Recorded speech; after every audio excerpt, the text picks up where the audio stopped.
What is up? What is going on, everybody? I am back with another Seattle Mariners video. We talked a little football yesterday, the Seahawks post-game recap.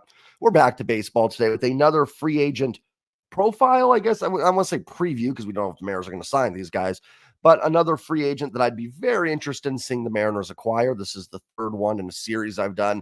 We talked about Justin Turner last week for the designated hitter and a guy that can play a little infield for you too. Talked about Lourdes Gurriel Jr. and his fit into the outfield. And today we're going to go to the pitching side of things with former Twin, Red, I think Yankee's been a little bit of everywhere, but we're going to talk about Sonny Gray today as a target for the Seattle Mariners. Before I dive into it, do me a favor. If you're not subscribed, hit that subscribe button. I'm on the road to 3,000 subs now. Thank you to everybody that got me to 2,500. Truly appreciate all the support. You guys can hit the like button too. That helps out. Just two free and easy ways to help support my channel. And thank you for watching. Even if you don't hit that like and subscribe button, I appreciate you tuning in. I was going to talk about Sonny Gray anyways. He was someone I had on my radar. I think I actually mentioned him in a video a few weeks ago. But if you guys haven't yet check out my chat I did with Ty from Locked On Mariners. And Sonny Gray came up. And I knew the Mariners have liked Sonny Gray in the past. But Ty went a lot more in depth with it. And again, thank you, Ty, for coming on the show. And he went more in depth with it that the Mariners not only have been interested in Sonny Gray, that they have been almost, enamored to a point where they have tried to acquire Gray several times. And as Ty mentioned, Jerry and company like to circle back to players that they've had their eye on. We saw it with Colton Wong. That's someone they've been interested in. Now, that didn't work out. I would think Sonny Gray would work out a little bit better, but it's definitely possible they could circle back to it. I did a video a couple weeks ago where I mentioned the Mariners need to add starting pitching. I love the big three. I love Logan. I love George. I love Luis Castillo.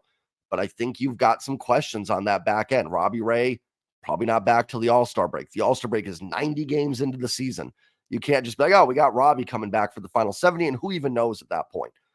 I like Brian Wu and I like Bryce Miller. I think they have upside, but I'm not just throwing them in a starting rotation opening day without seeing some improvements or spring training. And I think if you add a starting pitcher, you could look to trade one of them and maybe upgrade the offense as well. And I'm not against Marco Gonzalez either, but I want Marco as more of a sixth starter, a guy that can make some spot starts for you. I'm not necessarily wanting to give him a starting job in this rotation. So you can go out and get Sonny Gray, who is someone that Sonny's going to be 35 years old. So I don't know if he's going to command a high price on the open market. We'll see where guys like Blake Snell land and everything like that. And Gray might not be in that category, be someone that can really help be a nice bridge in that rotation. You've got your big three. You're not going to need Sonny Gray to be, a Cy Young candidate in this rotation. He's just got to be a legitimate middle of the rotation guy, which I think he is, and he may even be better than that. So let's dive into Sonny Gray's numbers a little bit here. As you guys know, for when I do these profiles, I look at the last 3 years. And the reason for that is I think it's pretty obvious, but it's the most recent data. I don't like looking at 2020 because it was a 60-game season. That's not even half of a baseball season. Anybody can have a random hot streak for 60 games or pitch, you know what I mean? But Marco Gonzalez, like the best pitcher in baseball that year. So there you go. And then if you go back to 2019, you're just going back too far, in my opinion. So in 2021, Gray threw 135 innings, 2022, 119, and 2023, 184. Doesn't look like he missed many starts. Looked like he had 30, 31, and 32 starts in each of those years. Now, the 119 is a little bit low. But again, this is where the Mariners rotation depth helps. You still obviously we know the big three. I think if you sign a Sonny Gray, you do look to trade Hancock, Wu, or Miller, but you're not going to probably trade all three of them. So you should have one of them available. And you do still have Marco. That's where those guys can help you with the depth. In terms of overall numbers, Gray's been, fantastic. In terms of ERA, 2021, it was 4.19. That was in Cincinnati, which is a huge hitter's park, but it was 3.08 in 2022 in Minnesota and 2.79 in Minnesota in 2023. And it's not just the ERA. The FIP, fielding independent pitching, has been really good as well. It's actually been solid all the way down. 2021, it was 3.6. In 2022 is 3.6, and last year is 3.64. So extremely, extremely consistent from Sonny Gray. And the fact that the FIP was the same in 21 and 22 shows you the difference between pitching in Cincinnati and then going and pitching in Minnesota. So you figure pitching in a pitcher's park in Seattle, it's hard to see where Sonny Gray wouldn't be able to run out that same FIP and an ERA mid-threes, somewhere in that range. In terms of wins above replacement level, he was worth 2.5 in 2021, 2.4 in 2022, and 5.3 last year. Steamer projects him to be at about 3.5. I think anywhere from 2 to 3.5 would kind of be a fair place to put it. And that's huge. Again, we're talking about a Mariners team that won 88 games. You're trying again. How do you get from 88? And they were about a true 88 win team. You look at run differential and Pathag and everything. That's about where they were. So how do you take a team from 88 to try to get to 92, 93? Would love to go get me some Shohei Ohtani. Talk about it. Go get Shohei. Very good chance that's not going to happen. So how can you do in other avenues? Talk about Justin Turner giving you that boosted DH. Brielle probably being an upgrade over Teo in right field. And Sonny Gray gives you a very likely upgrade over what Bryce Miller and Brian Wu would give you. Assuming, Bryce Miller doesn't develop some excellent second pitch. And I like Brian Wu. Just, is he going to stay healthy all season? He's already had 2 surgeries, pitched a lot of innings last year. So it just gives you some nice, I hate calling Sonny Gray death because it's not. I think it's a legitimate upgrade. And then, like I said, you're likely not going to trade Wu, Miller, and Hancock. So you got probably 1 or 2 of those guys. You got Marco, and then hopefully you do have Robbie Ray coming back at the All-Star break. Ks per 9, Gray in 2021 was at 10.31, 8.8 in 2022, and 8.9 in 2023.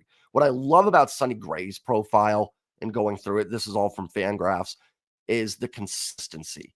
He's been the same pitcher every year, essentially. 1 year a little higher on the Ks, and not shocking, he was in Cincinnati for that high K per 9, that higher one. So he's probably going for a little more strikeouts there in Minnesota. And then if you were to come to Seattle, you not that you don't want to get strikeouts, but you're willing to pitch to contact a little bit in bigger ballparks. Let's look at his baseball Savant page here. I'm going to pull it up and we'll take a look at Savant. Let's pull it up here.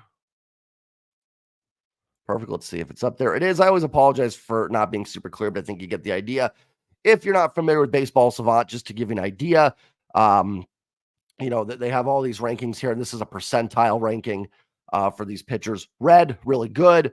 Grayish blue is below average. Grayish red's above average, and blue is below average. Now, Sonny Gray's Savant page doesn't necessarily stand out unless you look up here at the pitching run value, fastball run value, breaking ball run value. Those are really good. So they've been good pitches. If you look down here, it's not great, but a couple things do stand out. His expected ERA is well above average, 3.69. That's what you get from Sonny Gray. That is tremendous, especially, again, when you have Logan George and Luis Castillo. Sonny Gray does not have to come in here and be your ace. He has to come in here and be a middle of the rotation guy. Expected batting average is about average. And again, that's okay, I think, in a pitcher's park. Fastball velo is low. I'll be honest, I do not care about that. Sonny Gray has shown that he can get outs with lower fastball velocity.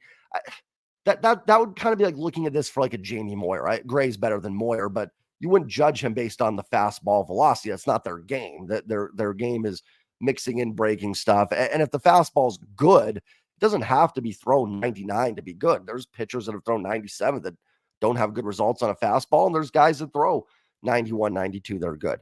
Average exit velo is about average. Chase is about average. Whiff average. Strikeouts a little bit above average. Doesn't walk a lot of guys. Doesn't give up a lot of barrels, so he doesn't get barreled up very often, despite some of these other numbers being low. And this is all stuff that can play at T-Mobile. Hard hit rate's about average, but you look at the big number here, ground ball rate is really high. And when you're a ground ball pitcher, you can survive with some of those other things being average because, shocker, ground balls are less likely to be turned into doubles and home runs than fly balls are. So if you're a fly ball pitcher, you want those other numbers to be a little higher. But if you're a ground ball pitcher, you can work with it. So you look at Sonny Gray, he doesn't walk guys. He's above average at putting, free passes, and he keeps the ball on the ground. So even your big innings, you might have some grounders that find some holes, but you're probably going to limit, and I don't have this data in front of me, but I'd be willing to bet that Sonny Gray didn't give up a lot of big innings because of that. You should be able to avoid damage. Sort of the polar opposite is I'll take away the Savant page there. Almost probably an opposite of a Bryce Miller. Someone that can get probably a little more swing and miss, maybe. I'm not positive on that, but it's going to give up more fly balls, more likely to be turned into home run and doubles. You get a couple guys on base, boom, 3-run home run. That's not going to happen as much there with Sonny Gray keeping the ball on the ground. I don't know what kind of contract Gray would get. He's going to be 35. Listen, pitching can be at a premium and teams will pay for it. So he may get a fairly big contract. I think a lot of it's going to depend on what happens with Blake Snell. I think the Ohtani contract plays a part. I know he's not going to pitch in 2024, but it's still going to set the market. Gray's probably going to be in that next tier down. Actually, a good contract to look at maybe for Gray. He's younger than Gray, but I'd be curious to see what Aaron Nola gets. I know that's might sound weird, but I think, Nola's kind of in that same boat. He's younger, so I expect him to get a little bit more because of the upside. So if Nola doesn't get a big contract, I think you could look at Gray getting something a little lower. Now, do I think the Mariners make a play for Sonny Gray? Like Ty mentioned on the show, and I, like I said, I knew this too, but Ty was gracious enough to come on and mentioned how much the Mariners have been enamored with him, which that's why I really wanted to do this, because I'm like, Jerry's been that enamored with him, and he's a free agent. He may go get him.